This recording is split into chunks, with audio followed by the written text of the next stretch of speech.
Grenoble Street Art Fest vous propose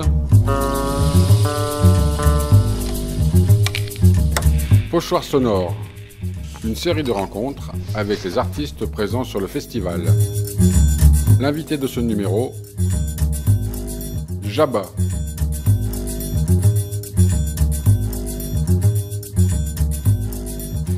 Eh bien c'est parti, bonjour, nouveau numéro de ce Street Art Festival 2017 de Grenoble. Nous sommes en compagnie aujourd'hui de Jabba, devant les locaux de Space Junk, à la fraîche, non pas parce que nous n'avons rien à faire, mais parce que Jabba est en train de préparer son matériel et il est presque sur le départ, donc on peut le remercier de nous donner un petit moment de son temps. Jabba, bonjour.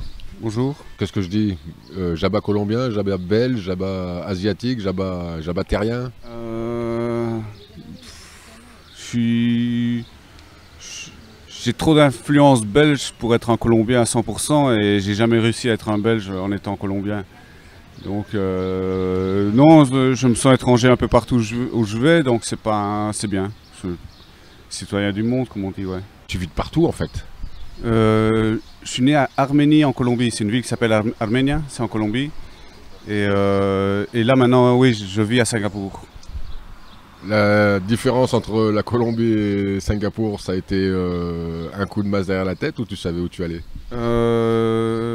Avant Singapour, j'habitais en Belgique, donc j'ai grandi en Colombie jusqu'à 14 ans. Puis de 14 à 32, j'ai habité à Liège en Belgique. Et puis 6 ans à Singapour, puis États-Unis, Espagne, puis à nouveau Belgique. Et maintenant, je suis de retour à Singapour. Donc il faut dire que tu ne fais pas que du dessin, tu fais aussi des conférences, tu travailles aussi pour le cinéma. D'ailleurs, c'est l'une des raisons pour lesquelles tu t'es retrouvé à Singapour. Oui, j'étais à Singapour, j'étais un concept artist pour les studios Lucasfilm, pour ILM, Industrial Light and Magic, qui font des effets spéciaux pour les films. Je faisais essentiellement du matte painting, donc de l'hyperréalisme 2D, 3D, donc des décors pour des films et du concept art aussi, donc essayer de proposer des idées aux directeurs, voilà.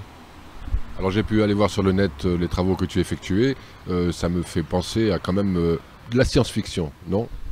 Oui, j'aime bien m'orienter vers l'avenir, mais j'essaie aussi d'être influencé, je suis fort influencé aussi par des vieilles civilisations, etc. J'aime bien me promener, j'aime bien... Andienne. De tout, que ce soit en Amérique du Sud, en Asie ou en Afrique, j'aime vraiment bien tout ce qui est un peu tout ce qui est historique. Ouais. C'est peut-être une des raisons pour lesquelles cette année sur Grenoble tu nous proposes un Bouddha assis sous un banyan tree. Franchement, j'étais vraiment très occupé les 2-3 mois passés et j'ai pas le temps de faire un projet. J'avais ce dessin-là qui était là dans un coin. Je me suis dit, bah, je vais proposer ça. J'espère que ça passera parce qu'il fallait que il voulait absolument un projet, donc j'ai envoyé ça sans trop réfléchir. Et en fait, je pense que ça se met bien dans le mur. J'aime bien la structure triangulaire du mur, il est bien, donc ça rend très bien dans ce que j'avais dessiné. Et en plus, il y a une ligne téléphonique et une ligne électrique vraiment toute rouillée qui fait un peu penser aussi à ce que l'on peut trouver en Inde. Hein. Il y a une répercussion, je trouve. Je vois ce que tu veux dire, ouais, le côté un peu bordélique.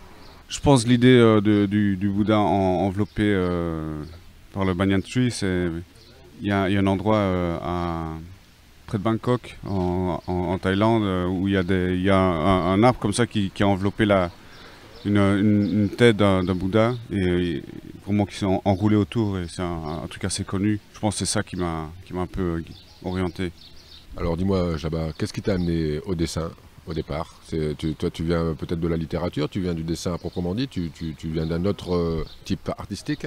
J'ai toujours dessiné, en fait, j'ai jamais arrêté de dessiner. Je pense que tous les enfants savent dessiner et il y en a juste qui arrêtent à un moment donné. Moi, je pense que j'ai jamais arrêté, donc c'est devenu une deuxième nature. Donc je ne dois pas forcer pour dessiner, quoi. Tu fais des conférences sur ce qu'est le street art aussi? J'ai déjà fait quelques talks, quelques conférences, mais si on me propose, je le fais avec plaisir, mais j'en ai fait 3-4, pas plus, quoi. J'ai pu lire sur l'un des résumés que tu as pu mettre que le street art c'était quand même un art un peu égoïste. Qu'est-ce que tu entendais par là? Ça veut dire qu'on travaille pour soi, quitte à demain à recouvrir un autre graphe, même s'il peut être beau, on se place sans penser à ce qu'il y a en dessous. Moi, je viens vraiment du milieu graffiti, donc il y a le graffiti et un truc plutôt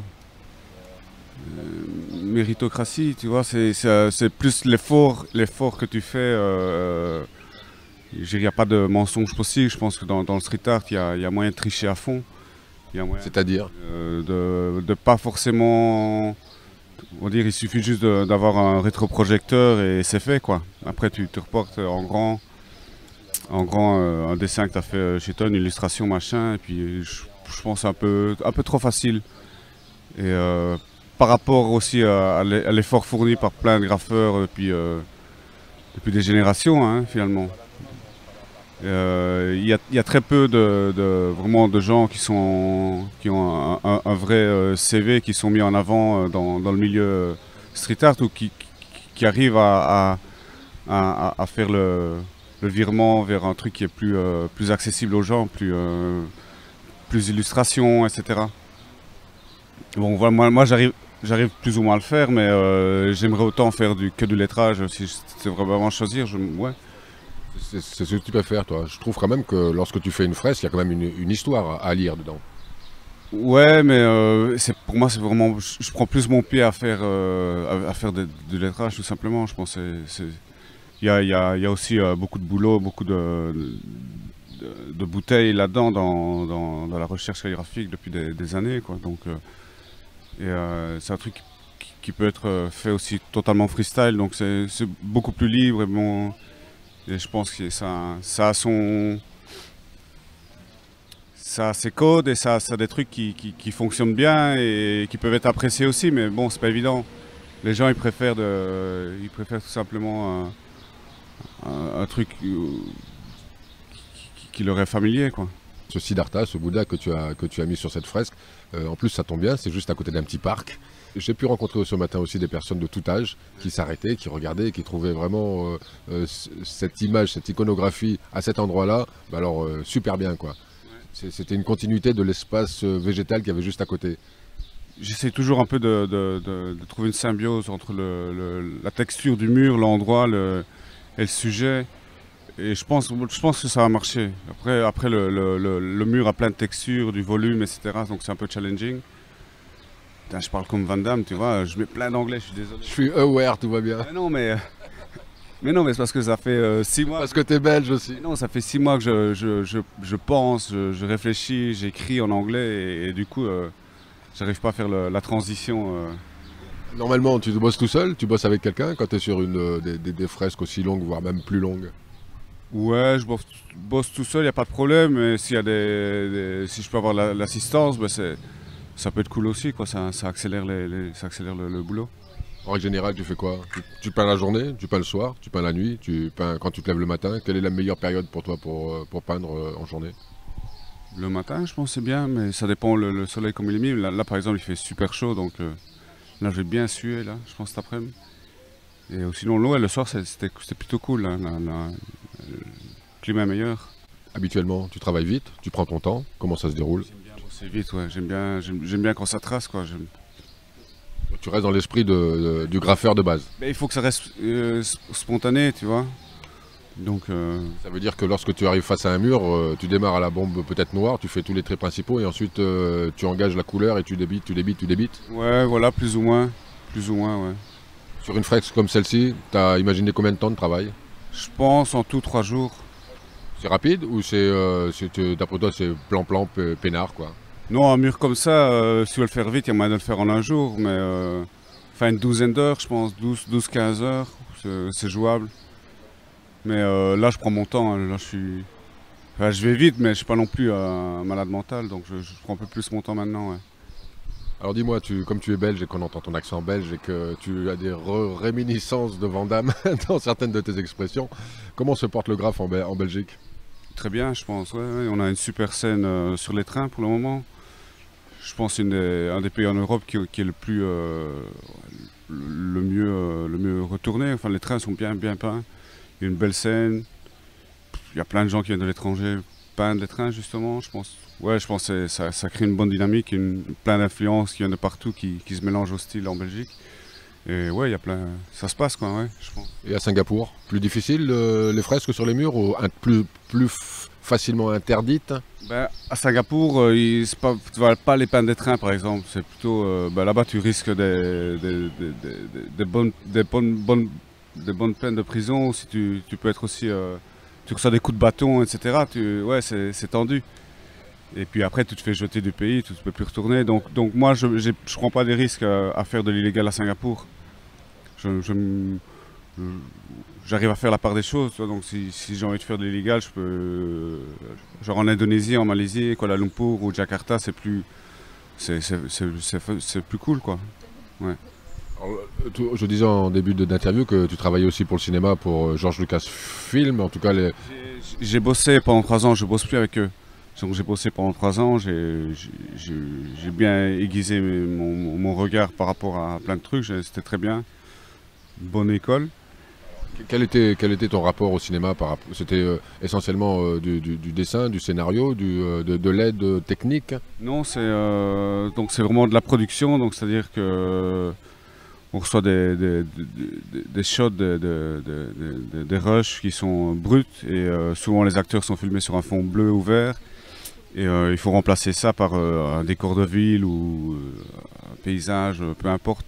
Et puis là, il faut modéliser en 3D, projeter de la photo ou de la vidéo, enfin peu importe. Ouais, c'est un travail plutôt d'hyperréalisme, mais c'était cool, hein. C'est une chouette expérience. Comment tu vois l'avenir du graphe, toi?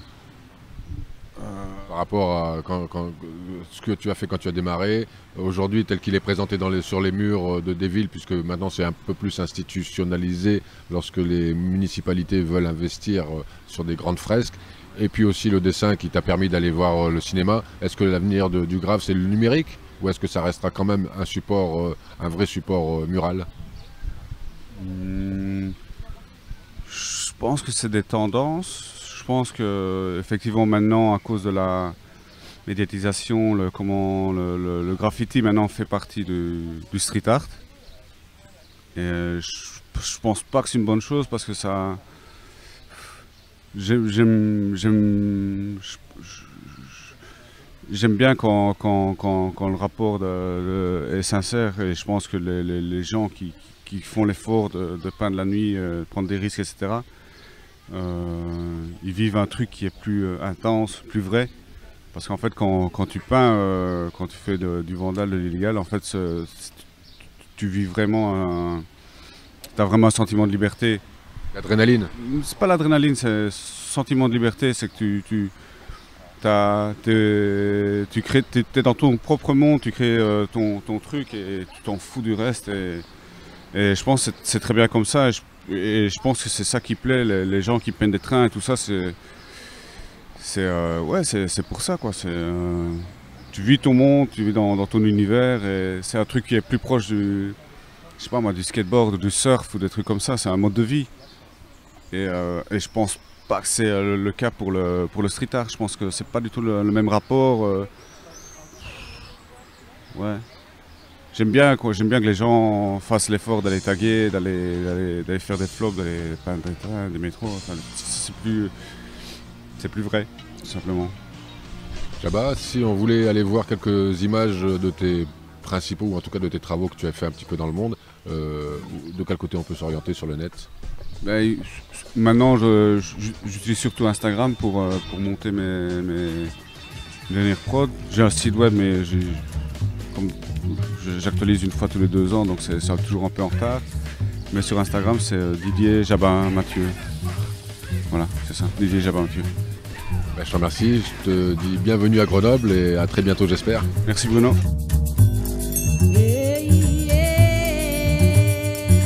Ce numéro de Pochoir sonore est terminé. Réalisation Bruno Ravinsky pour Space Junk Art Centers. A très bientôt pour une nouvelle rencontre.